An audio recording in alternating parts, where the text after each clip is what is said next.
कल हम लोग गोली कोस के कारण किसी पॉइंट पर इलेक्ट्रिक फील्ड पढ़ रहे थे और हमारी डेरिवेशन यहाँ तक हो चुका था कि अगर ये गोली कोस है और इस गोली कोस की रेडियस कैपिटल आर है, गोली कोस की रेडियस कैपिटल आर है, तो इसके यहाँ पर जो इलेक्ट्रिक फील्ड आया था वो सिग्मा बाई एप्सिलॉन 0 आया था। हमने बाहर भी इलेक्ट्रिक फील्ड निकाला था यहाँ पर भी हमने एक गॉसियन सरफेस माना हुआ था और इस गॉसियन सरफेस पर जो इलेक्ट्रिक फील्ड आया था वो आया था E = 1/4πε0 Q बाई, और ये रेडियस जितनी भी हो 1/r Q/r²। ठीक, अब हमने इस Q को सिग्मा ए में कन्वर्ट कर दिया था और जो एक नॉर्मल डेरिवेशन लाए थे वो लाए थे E = σ/ε0 R²/r²। ये डेरिवेशन फिर हमने सरफेस के लिए लगाया था और सरफेस के लिए हमने बताया था कि r बराबर कैपिटल R है, तो r बराबर अगर कैपिटल R रखेंगे तो E बराबर σ/ε0 आ जाएगा। E बराबर 1/4πε0 Q/r² से एक एक्सप्लेनेशन और होती है, वो क्या होती है वो आपको समझनी चाहिए। एक्सप्लेनेशन ये होती है कि आपको ठीक ऐसा लग रहा होगा कि यहाँ पर एक चार्ज है स्मॉल q और वो भी पॉइंट चार्ज है, जबकि वहाँ कहीं पॉइंट चार्ज नहीं है, वहाँ पूरे सरफेस पर चार्ज डिस्ट्रीब्यूटेड है। लेकिन ये फार्मूला क्या कह रहा है, ये फार्मूला कह रहा है कि ये पॉइंट चार्ज है और ये स्मॉलर डिस्टेंस है। इस पॉइंट P पर इलेक्ट्रिक फील्ड हमें कैलकुलेट करना है। तो जनरल फार्मूला जो पहले चैप्टर में आप पढ़ के आए हैं E = 1/4πε0 Q/r², वो यहाँ से आ जाएगा। क्या समझ में आया? समझ में आया कि गोली सरफेस पर बटा हुआ चार्ज इनफैक्ट इस तरह से बिहेव कर रहा है जैसे वो पूरा चार्ज एक पॉइंट चार्ज के रूप में गोले के सेंटर पर रखा हुआ हो। देखिए आप, लेकिन इनफैक्ट ये है नहीं है।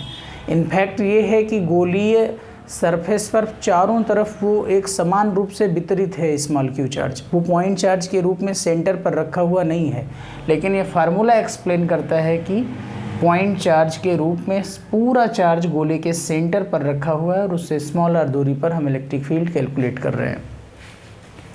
ठीक है, अब आगे देखिएगा, यहाँ पर इलेक्ट्रिक फील्ड अगर हम अंदर कैलकुलेट करने की बात करें इस P पॉइंट पर, तो P पॉइंट पर कैलकुलेट करने के लिए हमको गॉसियन सरफेस कंसीडर करना पड़ेगा। ये हमारा गॉसियन सरफेस हो गया, इससे निकलने वाला फ्लक्स निकालना पड़ेगा। तो जब आप फ्लक्स निकालेंगे और गॉस की थ्योरम का यूज करेंगे तो गॉस की थ्योरम कहती है चार्ज इनसाइड का हमें लेना है। तो इस गॉसियन सरफेस के इनसाइड कोई चार्ज नहीं है, क्योंकि जो स्मॉल q चार्ज वितरित है वो यहाँ है। खाली फार्मूले से बस ये प्रतीत हो रहा है कि नहीं चार्ज यहाँ रखा हुआ है, जबकि चार्ज यहाँ रखा नहीं है, चार्ज चारों तरफ बटा हुआ है। तो वो चार्ज यहाँ पे बटा हुआ है, यहाँ पे बटा हुआ है इस तरह से। इसके अंदर कोई चार्ज नहीं है, तो आप बता देंगे Q inside = 0 और EA = 0, इसलिए E = 0, अर्थात गोलीय कोश के इनसाइड, जैसे गोली कोश है, यहाँ पर हमने स्मॉल q चार्ज इस तरह से डिस्ट्रीब्यूट कर दिया है। कल शायद हमने अंदर कर दिया था और मुझे ऐसा लग रहा है, अगर ऐसा हो तो उसको सही कर लीजिएगा। ठीक है, तो इनसाइड इलेक्ट्रिक फील्ड 0 आएगा, यहाँ 0 होगा इलेक्ट्रिक फील्ड। अगर इसके आगे 0 होगा, यहाँ तक, यहाँ से इलेक्ट्रिक फील्ड आना शुरू हो जाएगा और यहाँ से इलेक्ट्रिक फील्ड जो आएगा वो इस तरह से बढ़ता चला जाएगा। यहाँ से इलेक्ट्रिक फील्ड निकल के आएगा। ये अगर हम ओरिजिन पॉइंट मान लें या ये दूरी हम कैपिटल R मान सकते हैं, तो हम ये देख रहे हैं कि जब तक हम कैपिटल R तक नहीं पहुँच रहे हैं तब तक इलेक्ट्रिक फील्ड की कोई भी वैल्यू हमें नहीं मिल रही है। इलेक्ट्रिक फील्ड की वैल्यू कैपिटल R के बाद मिलना शुरू हुई है y एक्सिस में, और सबसे ज़्यादा यही है। इसके बाद जैसे दूरी बढ़ेगी इलेक्ट्रिक फील्ड लगातार बढ़ता जाएगा, लगातार घटता जाएगा। ठीक है ना।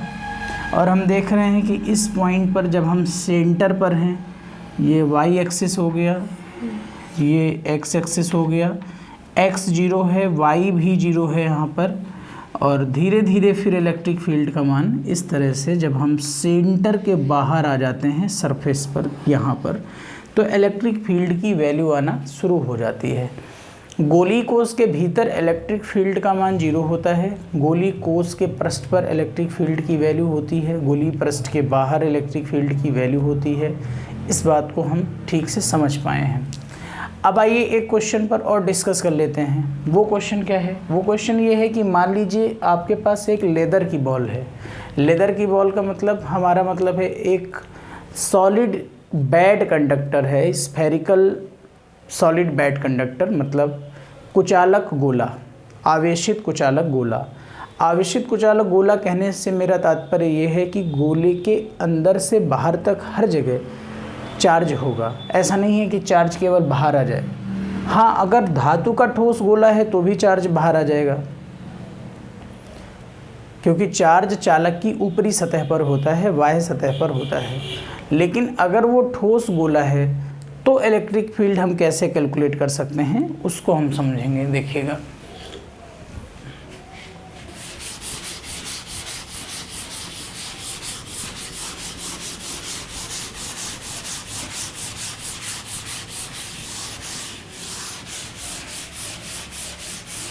जैसे मान लीजिएगा आपके पास कोई ठोस गोला है,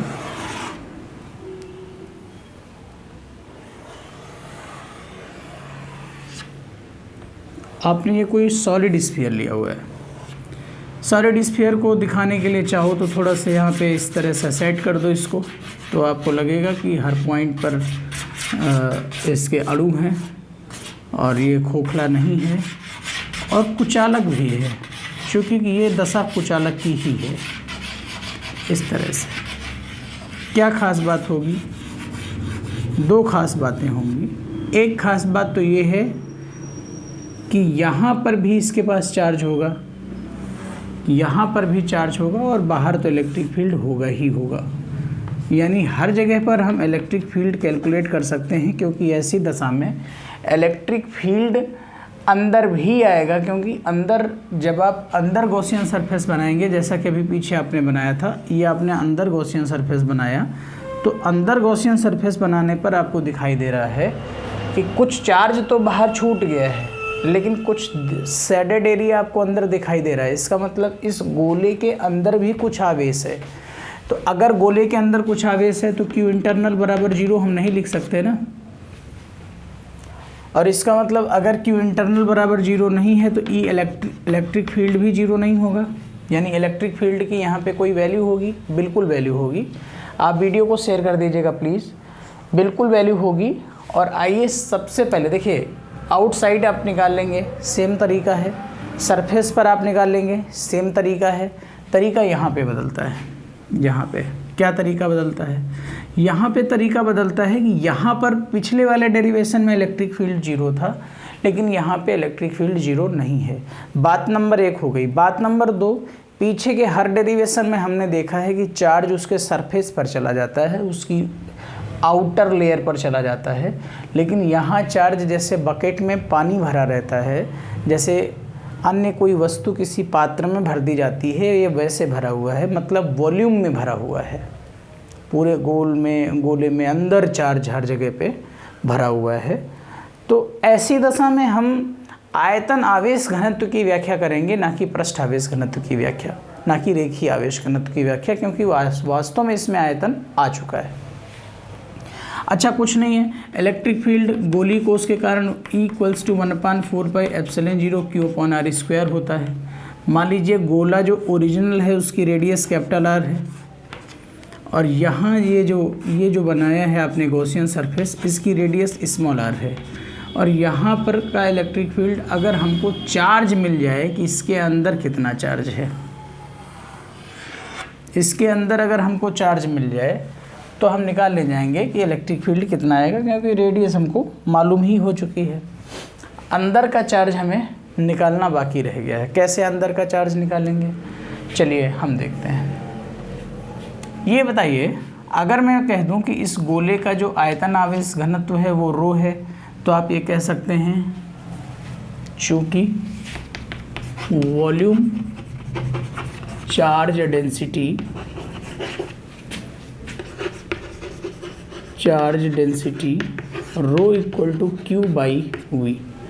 पूरे गोले पर अगर चार्ज Q है और वॉल्यूम V है तो Q बाई V होगा।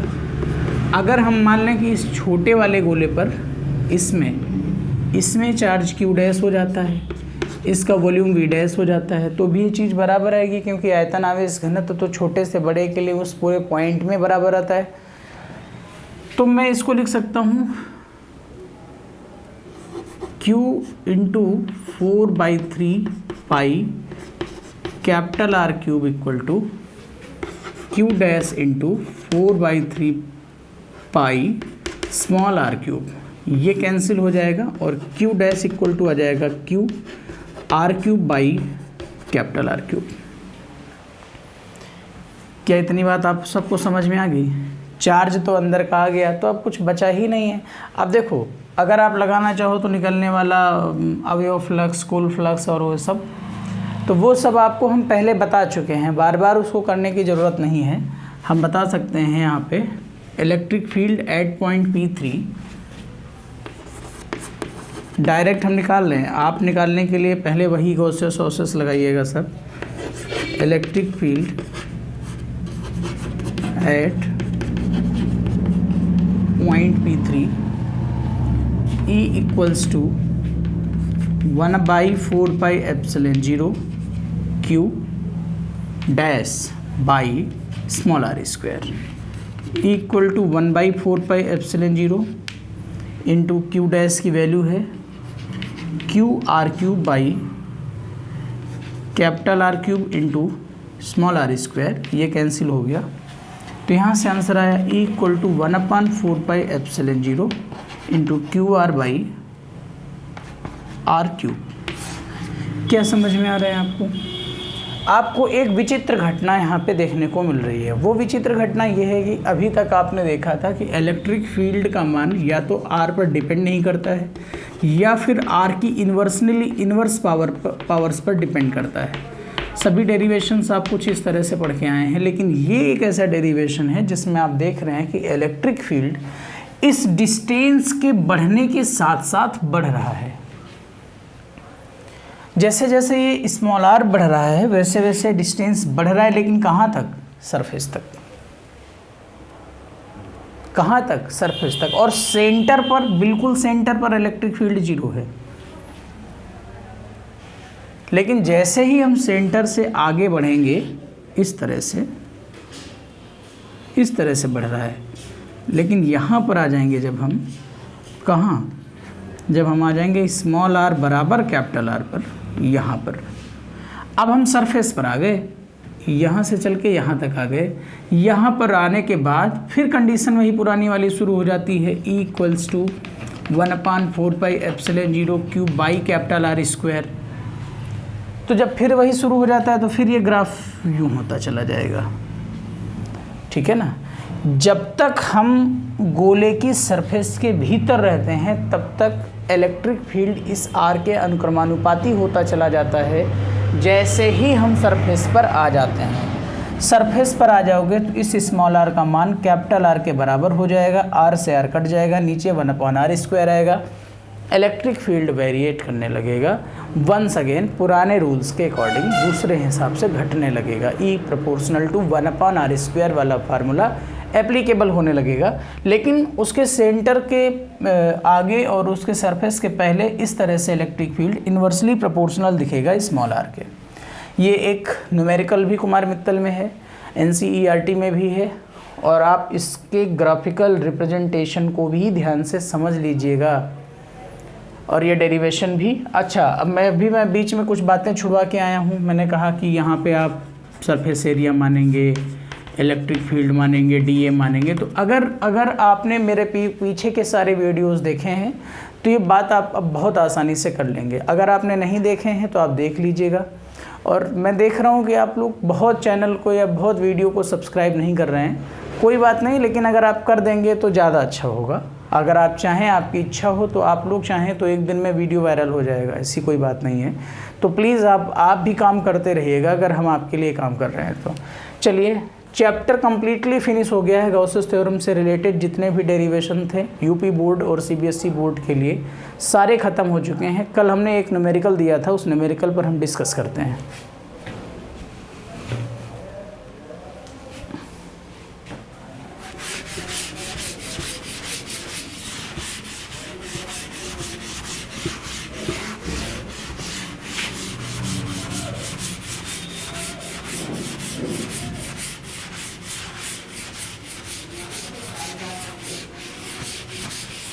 देखिएगा न्यूमेरिकल क्या था।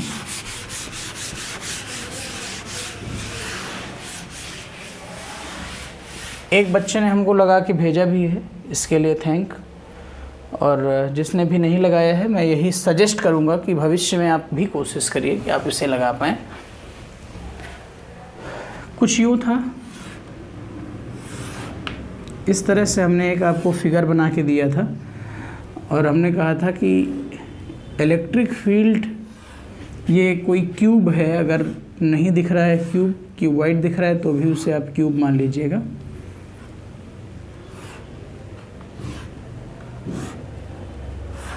इस तरह से हमने क्यूब बनाया था और इस क्यूब की साइड हमने स्मॉल ए ली थी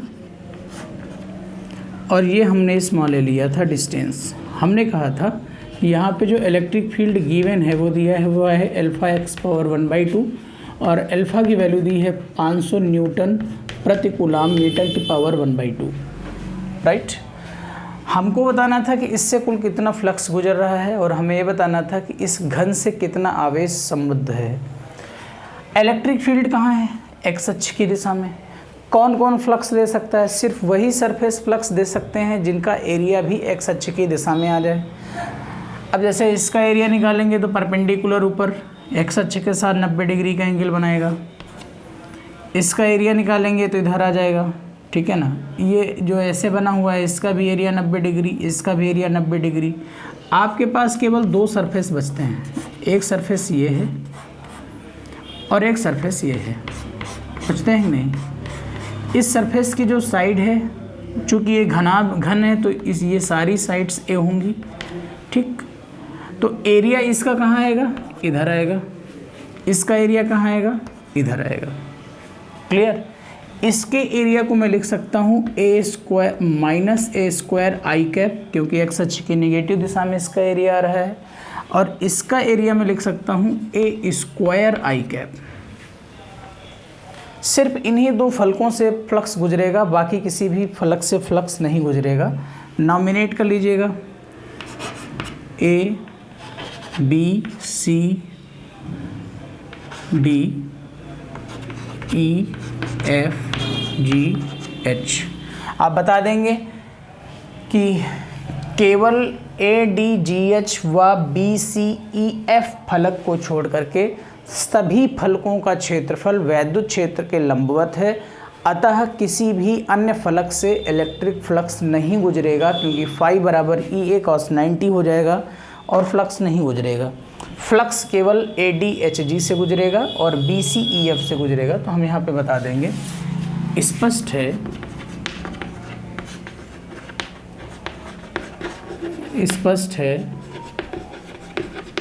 कि फ्लक्स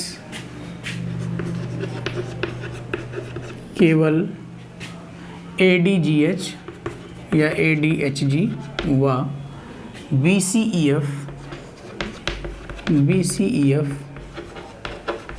फलक से ही गुजरेगा,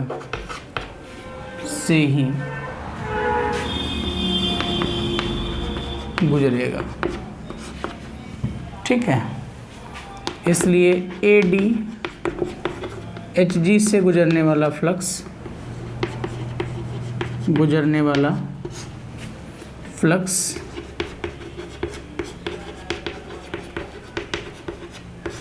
मान लीजिए हम इसको φ1 बोल सकते हैं। E into A, φ1 equal to E की वैल्यू है अल्फ़ा x की पावर 1/2 इंटू ए स्क्वायर और माइनस एक्स एक्सिस में आएगा ओवरऑल। डॉट प्रोडक्ट करोगे, ये आई कैप है, ये माइनस आई कैप है, आई डॉट आई 1 हो जाएगा, केवल माइनस बचेगा। माइनस अल्फ़ा x की वैल्यू है इस समय a, इस पॉइंट पर a की पावर 1/2 इंटू ए स्क्वायर। तो φ1 इक्वल टू आ जाएगा माइनस अल्फ़ा इंटू ए की पावर 1/2 प्लस 2 5/2, या इसको a की पावर 1/2 इंटू ए स्क्वायर ही लिखा रहने दीजिए, अभी कुछ काम होगा आगे। देखो x है एक्स अक्ष की दिशा, यहाँ पर इतने पॉइंट पर अगर हम देखें इस मूल बिंदु से चलने के बाद तो x बराबर a आ रहा है और यहाँ पर हम देखें तो x बराबर 2a आ रहा है, ये 2a आ रहा है। राइट, ये 2a आ रहा है। तो मैं अगले सरफेस पर जब निकालूंगा मैं कहूँगा पृष्ठ BCEF से गुजरने वाला फ्लक्स, पृष्ठ BCEF से गुजरने वाला फ्लक्स, तो क्या बोलूँगा मैं, φ2 इक्वल टू एरिया भी उधर ही है एक्स अक्ष की पॉजिटिव डायरेक्शन में, इलेक्ट्रिक फील्ड भी एक्स अक्ष की पॉजिटिव डायरेक्शन में है, डॉट प्रोडक्ट करेंगे 1 आएगा, तो ये आ जाएगा अल्फा x की power 1/2 into A square φ2 alpha, इस सरफेस के लिए x बराबर 2a हो गया है, 2a की power 1/2 into A square. Done. Flux निकालना है टोटल फ्लक्स दोनों को ऐड कर दीजिएगा, टोटल फ्लक्स आ जाएगा, total flux phi equal to φ1 plus φ2, clear, implies that phi equal to minus alpha a की power 1 a square into a की पावर 1/2 प्लस अल्फा 2 की पावर 1/2 इंटू ए की पावर 1/2 इंटू ए स्क्वायर। ध्यान से आप देखिए, तो phi equal to A square A की पावर 1/2 ए स्क्वायर ए की पावर 1/2 और अल्फा कॉमन है, तो अल्फा ए स्क्वायर ए की पावर 1/2, तो अंदर बचेगा 2 की पावर 1/2 माइनस 1। इसे आप लिख सकते हैं phi इक्वल टू अल्फा की वैल्यू है 500, ए की वैल्यू इस समय इन्होंने ए ही दे रखी है, मैं ए ही रखता हूँ, तो ए की पावर 5/2, अंदर बचेगा √2 माइनस 1। फ्लक्स आ गया बेटा। जब फ्लक्स आ गया, अगला क्वेश्चन था इससे निकलने वाला चार्ज बताइए। इससे निकलने वाला चार्ज बताने के लिए कुछ नहीं करना है, आपको गॉस थ्योरम यूज करनी है। Q/ε0 500 इंटू ए की पावर 5/2 √2 माइनस 1, और इस ε0 का गुणा करा दीजिए तो Q निकल आ जाएगा। ठीक, कल इस चैप्टर के कुछ न्यूमेरिकल्स कराए जाएंगे, आप लोग कल बने रहिएगा क्लास में। और प्लीज़ आप सब लोग इस वीडियो को ज़्यादा से ज़्यादा, जितना ज़्यादा आप अपनी दिनचर्या में इसे शामिल कर लीजिएगा थोड़े दिन के लिए, आपका बड़ा शुक्रिया होगा। बहुत बहुत धन्यवाद। Thank you so much.